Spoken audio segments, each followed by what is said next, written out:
Hi there. Welcome to the Spiritual Laws of Nature.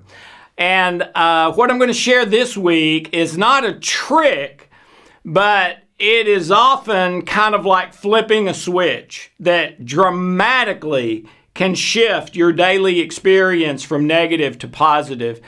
During the 12 years that Hope was depressed, I can remember so many times, and I'm smiling now, but believe me, when it happened at the time, I was not smiling.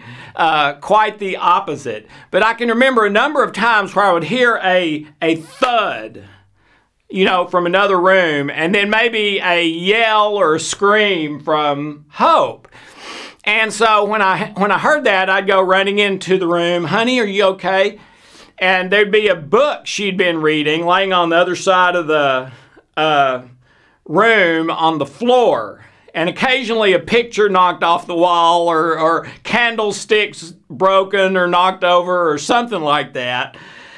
And so, "Honey, are you okay?" And she would say, and she'd be angry. She'd say, "No, I'm not okay. Does this guy think, or this lady think I'm an idiot?" And I would say, what are you talking about? And then she would go on to tell me that she'd been reading a book where they were trying to talk about going from depressed to not depressed, to changing your thoughts from negative to positive, to changing your feelings from negative to positive by willpower, and pretty much only by willpower. So there's this best-selling book that, you pay $25 for and everybody's talking about it. And they're talking about how, destructive negative thoughts are. They cause stress, cause you to do things you don't want to do, not do things you do want to do, drain your energy, all that. And then in the back, their solution is, okay, listen closely. Think positive thoughts instead of negative ones. And it was at that point that the book would go flying across the room and I would hear the scream. And she would always say, "Does he think I'm an idiot? Does she think I'm an idiot? Do they not think I've tried that 1,000 times? I can't do it." Okay. I would say outside of Hope, the great majority of the people I've seen in counseling, therapy, coaching, whatever, over the last 30 years, that was at least one of the reasons they were talking to me. Negative thoughts, negative feelings, negative actions and behaviors that they can't seem to change. It's sort of the universal condition that, to me, goes back to about 2,000 years ago, to the Apostle Paul, who famously said, "What I do is not what I want to do, but what I do is what I don't want to do, and I do it over and over and over again." Okay? Which totally described me when I understood that in my 20s. If we're having the kind of thoughts you're having, the kind of feelings you're having, the actions and behaviors you're doing, for the most part, are what you are programmed to do. And this programming goes back hundreds of years into your ancestry. It's embedded into your DNA. It's embedded into your unconscious mind, your subconscious mind. You've observed it as you've grown up. You've learned things from those people, sometimes not always good, okay? And the place you are right now, all of those factors and more have programmed you to have the thoughts you're having, the feelings, the actions, etc. And trying to change that by willpower alone, Dr. Bruce Lipton says, is 1,000,000 to 1 shot.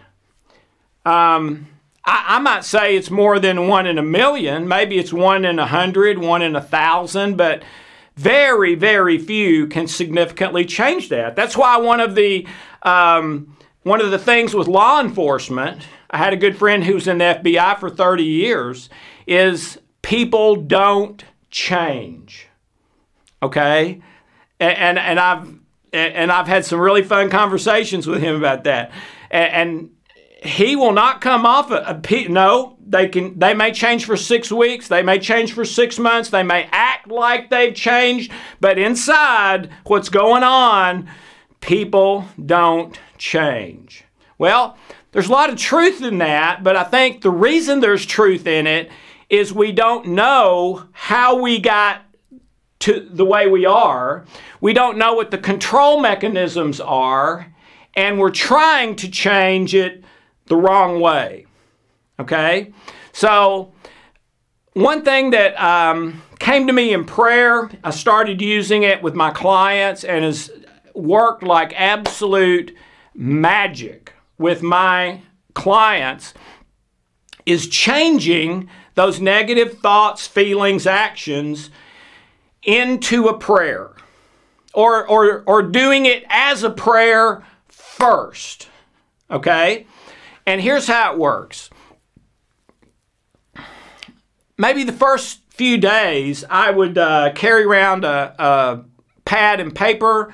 I use my iPad these days and do it electronically. But I would write down every negative thought, feeling, action you do or are tempted strongly to do. All right? Just to sort of get a baseline. If you want to do the positive ones as well, that's fine. Most people end up with way more negative than positive, all right? So you can see kind of where you fall. You can also take my test, and it'll show you exactly where these unconscious areas are for you. But anyway, then when the negative thought comes, grab hold of it. Do not let it just go and do what it wants to do, which is cause you to have negative hormones, negative chemicals, negative energy signals. Dr. Daniel Amen says you experience the same chemicals basically as if you were actually doing it, if you're only remembering it or imagining it. Okay? Your unconscious doesn't differentiate between what's real and what's imagined. Treats them both as right now reality. Okay? So grab hold of that thought or feeling or whatever it is and immediately turn it into a prayer to God, to higher power. All right? If you don't believe in God, then make a request of your heart. All right? Your unconscious mind is 1,000,000 times more powerful than your conscious intention, and it can change these things if it decides to. And we're not going to go into that a lot today. We've already done that, but this should still work. Maybe not as well, but because when you go to God or higher power, you're bringing in the possibility of the miraculous. Where if it's just my heart, it's just the natural. And the natural can do it. I mean, 1,000,000 times power is a lot, but miraculous is better than that. Okay? So immediately turn it into a prayer. Don't change the words. If you're cursing, go ahead and curse. All right? God knows what you're thinking anyway. It's not a secret. Okay? But every single time during the day, if you're with other people and you can't do it out loud because it'd be embarrassing, then do it silently. If you're in a meeting or something and you can't take your attention off of what's going on, then just jot down a couple of words that'll remind you what that thought was, and as soon as you're out of the meeting, turn it into a prayer. All right? And ask for help, ask for healing, ask that it be changed to the positive, transformed. All that has to happen for that is an energy pattern to change. No bone, blood, or tissue has to change, so that can happen easily. All right? But turn it into a prayer. All right? Let me try to give you an example. I love ice cream. I love ice cream, and I believe in balance, which means I can have ice cream. But I don't believe I should eat a half gallon of ice cream a day, all right? Or I'll get fatter than I am and won't be healthy for me, costs too much, you know, all those reasons. It gets me out of balance, all right? So I've already had 2 bowls of ice cream, let's say, and I have the thought or feeling, Another bowl of ice cream. Let's go with strawberry this time. All right? No, don't let that go by, and don't just do battle with it with my conscious intention. Dear God, I'm being tempted right now to go get another bowl of ice cream. I don't want to do that. I don't think it's good for me. Please change that thought, feeling, action into the one that's best for me right now. But boy, what I'm feeling right now is how great that would taste. And, ooh, boy, I think I deserve it. I had a rough day. Just let it pour out. You don't have to edit it, okay? So whatever the negative thought, feeling, action is, turn it into a prayer. Start it with, dear God, Father, dear heart, if you don't believe in God, all right? I need help with a negative thought. Here's what I'm feeling. Here's what I'm thinking. Here's what I'm being tempted to do. And just say it. Just let it roll. Doesn't matter how long it goes or how short it is. And then, okay, thanks for listening. Please help me with that. 30 seconds later, if it comes back, do it again. Now, that's the hard part, is that most of us have so much negative stuff that it'll almost drive us insane for about a week to do this with every single negative thought or feeling. But you have to do that, all right? Your heart has to know, no, this is not okay. I'm not just going to lay down and give in to this negativity every day for the rest of my life. It's got to stop, okay? Usually, at about 40 days, 40 days, it's almost like your unconscious mind gives up. If you've been doing it consistently and kind of says, okay, we know what you're going to do. You're going to turn it into a prayer. Okay, we'll start sending you positive thoughts and feelings and actions. And when that happens, all of a sudden, like flipping a switch, even if it took 40 days to get there, without even trying, you're having much more positive thoughts, feelings, and actions than you've ever had before, okay? I've had very, very few people over about 15 years who have done this, who have not come back and told me, man, when you explain that to me, I didn't think it was any big deal, but goodness gracious, that's changed my whole life. I mean, my energy level, this health thing is getting better. Why? Because those negative things are stressful.